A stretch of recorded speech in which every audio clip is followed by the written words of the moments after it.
Um projeto de lei em análise na Câmara garante a preferência ao Estado na aquisição de acervos históricos e no leilão de peças raras. O autor da proposta é o deputado professor Paulo Fernando, do Republicanos do DF. E para falar com a gente sobre esse assunto, ele é o nosso entrevistado no programa Palavra Aberta. Deputado, seja muito bem-vindo ao programa. Primeiro, contar que o senhor é um grande colecionador também. Eu sou um professor, um historiador e colecionador. Nós temos até uma confraria de bibliófilos, que são colecionadores de livros, de acervos, de documentos, e esse é um assunto que me interessa profundamente. Certo. O projeto de lei que a gente está discutindo aqui, o senhor é autor do projeto de lei, ele diz que o Estado vai ter preferência na aquisição desses bens. Por que é importante o poder público ter o controle desses acervos? O sentido do projeto é garantir que esse patrimônio histórico, cultural, esse acervo, fique no Brasil, principalmente, e disponibilizado a mais pessoas. Nós temos vários sites de leilões, que é permitido pela lei, e, na prática, eu já me deparei com alguns leilões de peças muito importantes. Por exemplo, o Marechal Mascarenhas de Moraes, comandante da FEB na Segunda Guerra, o diário de campanha dele original, isso foi levado a leilão e, infelizmente, foi adquirido por um colecionador de outro país. Numa outra oportunidade, uma caixinha de música com as iniciais GV, Getúlio Vargas, em que ele colocava os seus charutos. Ou ainda uma planta arquitetônica do Oscar Niemeyer. Então, nós consideramos que essas peças de profunda relevância histórica para o nosso acervo, o Estado tenha direito de preferência no arremate na hora do leilão. Tá, vamos explicar então de forma prática. Está ali na hora do leilão. O Estado vai poder dar o lance antes de todo mundo e ter a sua oferta garantida ou seria somente em caso de desempate? Tá. O Estado tem que manifestar a preferência com 30 dias de antecedência, quando da divulgação do leilão. E aí, obviamente, para que aquele proprietário, muitas vezes herdeiro que recebeu aquela peça, não possa ser prejudicado no seu direito à propriedade, o Estado vai arrematar igual os outros, pelo melhor lance. Quem está em casa, às vezes, não tem noção da realidade dessas grandes coleções de alto valor histórico. Normalmente, o que acontece com esses itens que são adquiridos pelos colecionadores? Então, evidentemente, muitas vezes os filhos, os netos recebem aquilo de herança, porque seu pai foi um professor, foi um colecionador, muitas vezes não tem o mesmo interesse, ou às vezes está passando dificuldades financeiras, e os herdeiros, então, disponibilizam isso nesse site de leilões, essas peças que foram dos seus entes. E isso, então, obviamente, de acordo com o interesse, é disputado pelos colecionadores, o que é legítimo. O teor do projeto é que algo que seja de profunda relevância histórica, ou seja, acervos, mapas, livros, objetos, o Estado tenha a preferência de aquisição para que possa ser disponibilizado para toda a sociedade.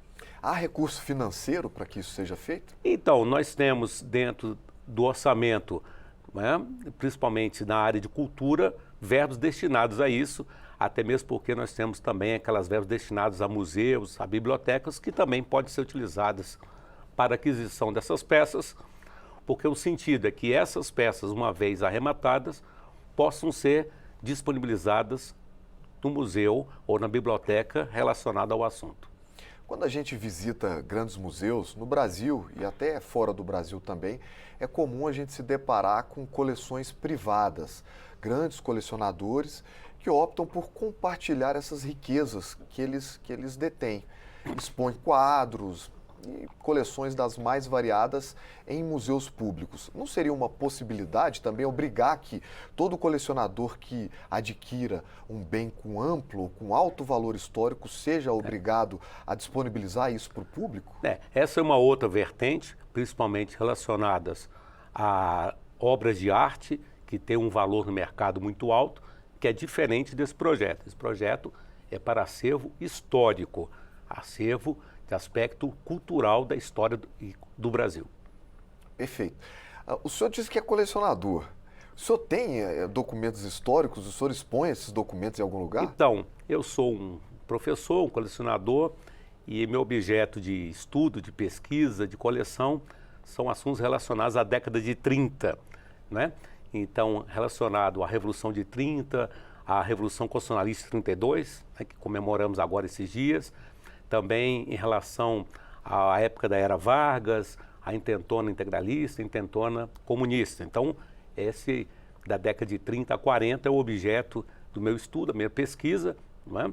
E sempre que é possível eu disponibilizo isso também para os meus colegas. Tem coisas muito peculiares, muito curiosas, né? Cartas dos soldados da Revolução de 32, fotografias, jornais da época, não é? Discos. Isso é uma coisa que me satisfaz muito, né?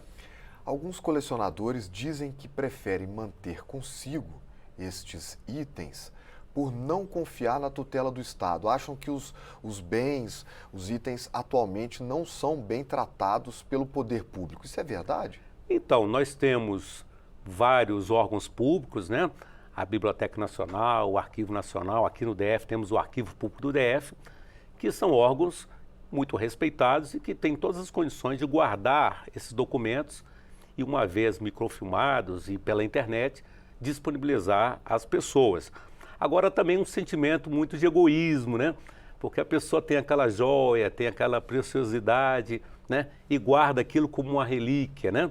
E o que é ruim porque essas peças, obviamente, uma vez disponibilizadas, podem ser objeto de estudos pelas novas gerações. Eu mesmo tenho um filho que está estudando História, não é? E ele volta e meia compartilha esse meu material com seus colegas da universidade. O senhor disse ou citou anteriormente o exemplo de um item desses que acabou indo parar na Itália. É muito comum os países ricos drenarem para si todos esses materiais? Na verdade, são colecionadores específicos, principalmente em assuntos bem pontuais, como, por exemplo, Primeira Guerra Mundial, né, Segunda Guerra Mundial, e esses itens, né, de colecionismo, principalmente militares, sempre tem muito apupro, sempre tem muita procura no mercado, não só no Brasil, mas no mercado internacional. E, curiosamente, há um mercado paralelo que é a falsificação de peças também. Né? As pessoas simulam que aquilo seria original da década de 20, da década de 30, e quando você vai observar, e nós que temos destreza em relação a isso, a gente vê que o material é falsificado. Então você pega aí um capacete que seria da Polícia Militar e eles transformam num capacete da Segunda Guerra Mundial. Para quem quiser ter contato com essas coleções públicas expostas, existe algum site? Como encontrar para quem tem interesse histórico? Então, os órgãos públicos têm os seus sites, né? A Biblioteca Nacional, o Arquivo Nacional, o Arquivo Público do DF. E se a pessoa der uma passeada aí nos sites de pesquisas, você botar colecionismo, não é? É uma coisa gigantesca. Agora eu faço uma advertência, que é viciante. Pessoa que começa a lidar com esse acervo, aí você começa a adquirir uma coisa ali, outra acolá, né? É bem viciante a aquisição, tem que ter uma certa parcimônia, senão você vai à falência. Certo. Bom, o projeto de lei do senhor está apenas no início. O senhor já negociou com os pares, já começou as tratativas? Sim, o projeto está na Comissão de Cultura, já foi designada a deputada Rosiane Sarney como relatora. Eu tenho conversado já com outros colegas da comissão, né, em relação à importância e aprovação desse projeto. Sem dúvida, é um projeto importante para que a população possa ter acesso a esses documentos. Conhecer o nosso passado ajuda, né, nos ajuda a fazer um direcionamento para o futuro. É o que quase todo deputado que vem aqui falar de história repete. Então, o projeto do senhor está apenas no início, mas eu desejo sorte na tramitação e que o senhor possa retornar ao programa assim que nós já tivermos em estágios mais avançados. Exatamente, porque só quem tem passado pode garantir um futuro. E uma nação é verdadeiramente rica quando consegue preservar o seu patrimônio histórico, o seu patrimônio cultural, e que isso possa ser disponibilizado a todas as pessoas e principalmente às próximas gerações. Muito obrigado por participar do programa, abraço. Deputado. Obrigado a todos vocês que acompanharam esta edição do programa Palavra Aberta. Eu conversei com o deputado professor Paulo Fernando, do Republicanos do DF. E se você quiser compartilhar esta entrevista ou revê-la, basta procurar pelo canal da Câmara dos Deputados no YouTube. Até a próxima!